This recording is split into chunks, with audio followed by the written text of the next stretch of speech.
tell you, you got to check your sexual desires, man. A lot of times that's that lust, man. You know, that demon, you just want to pop the sister. You want to pop the chick, then go pop her sister. Yeah, because she give it to you. Same thing, and brag about it. Yeah, I ran through both of them. You know, that's wickedness, man. But see, the amazing thing, the amazing thing is this. You got guys that are wicked as hell in the world. Then they come into the truth, and they bring that wickedness with them. They do the same wicked thing, but then your thing is, well, the elders didn't teach me that. Nigga, if you've been in this thing for X amount of years, you're supposed to search the scriptures yourself, man. All right? And that's another thing that proves that you're not of the elect. Give me the book of Deuteronomy, the 6th chapter, and start from the first verse, and we're going to read down. Since Nate likes to always talk about, and I've been studying them laws, man. I've been going into them laws, man. And I'm gonna see how lawful you are, Nate. Always pushing that nonsense. Keep the law, keep the law. And then the only law he keeps is have fringes on his garment. Yeah. The dude lies his ass off. Do you realize that bearing false witnesses is against the law, man? Yeah. He thinks there's only one law. Yeah. Have fringes and a border of blue on your garment. Yeah, where's your fringes? Go ahead. Deuteronomy 6:1. Now these are the commandments, the statutes, and the judgments which the Lord your power commanded to teach you, that you might do them in the land whither you go to possess it, that thou mightest fear the Lord thy power to keep all his statutes and his commandments, which I command thee, thou and thy son and thy son's sons all the days of thy life. You're supposed to teach your sons and your grandsons, and so forth. You notice it said sons, right? It didn't say daughters, because a daughter is under her father. She's under the law of her father. All right?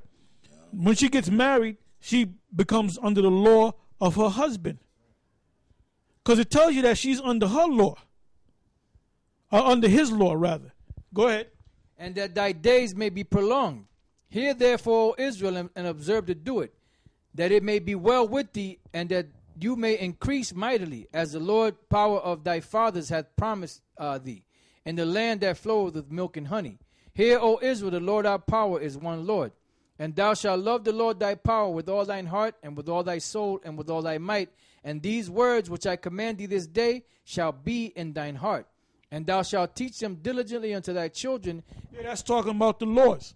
Teach them diligently unto thy children. Go ahead. And shalt talk of them when thou sittest in thine house, and when thou walkest. When you sit down, you talk about the laws. You know, you talk about the scriptures, you talk about the laws. It tells you in, what is that, 2 Peter's the 3rd chapter, around about the 12th verse.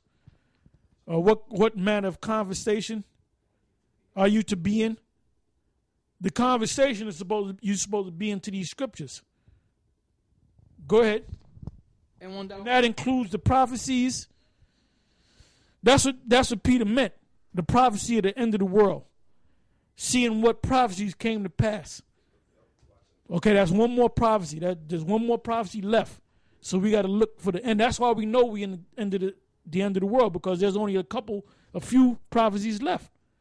So you're supposed to be talking about what you see out there in the news, and you apply it to the prophecies. Well, that sounds like a fulfillment of prophecy. And you're also supposed to be teaching the law. Go ahead.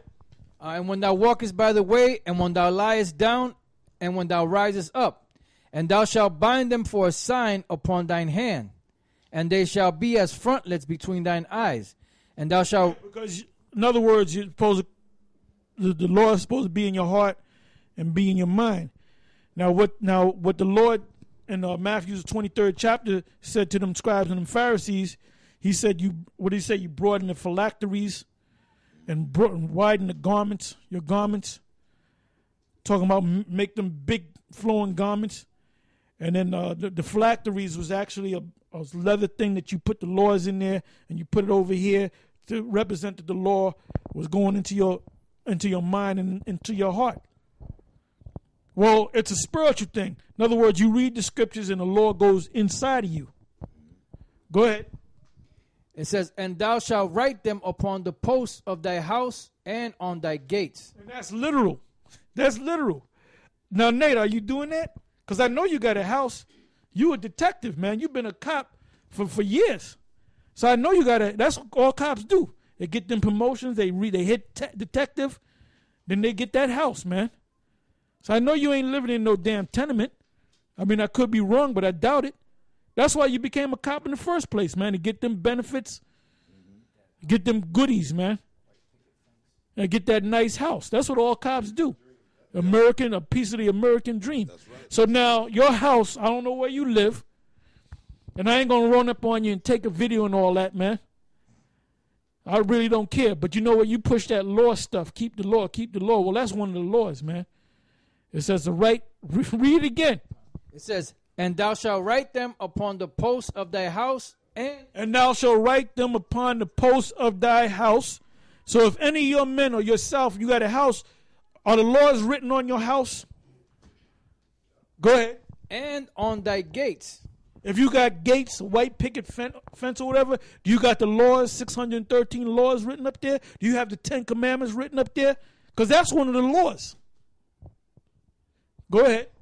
And it shall be when the Lord thy power shall have brought thee into the land which he sware unto thy fathers, to Abraham, to Isaac, and to Jacob, to give thee great and goodly cities which thou buildest not, and houses full of all good things which thou fillest not, and wells dig which thou diggest. That's the land of Canaan.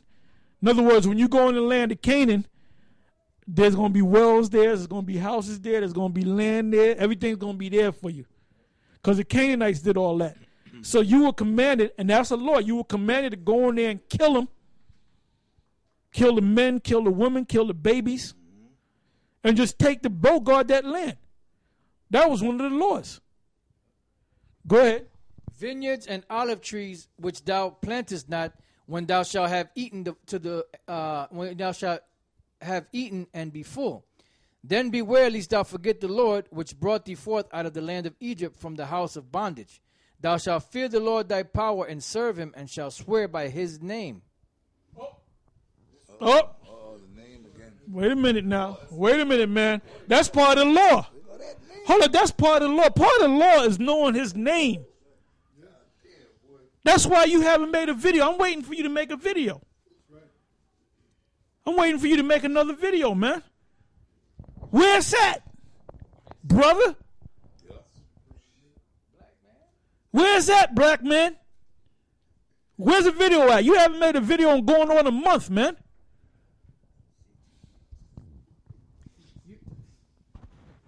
You shall not go after other. Hey, and then for you guys, I'm just stay off of. I'm tired of hearing about Nate going to something else, nigga. You don't like it, man. You can go watch somebody else. Go follow Chingy, man.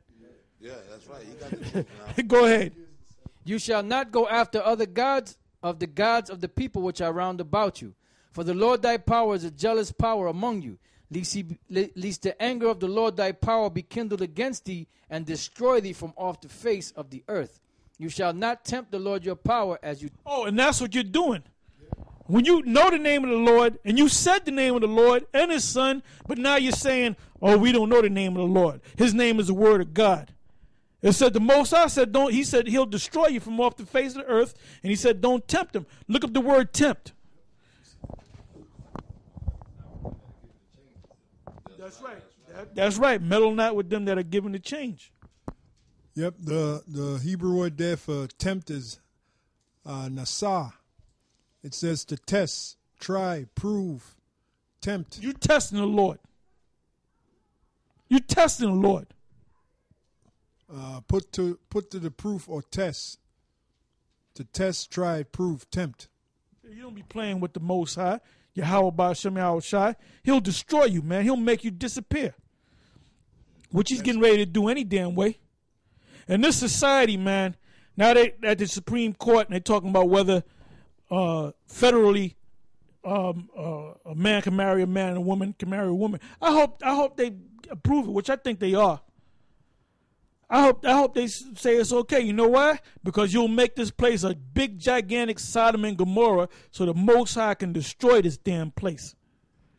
Anyway, with that, we're going to close and I'm going to say shalom.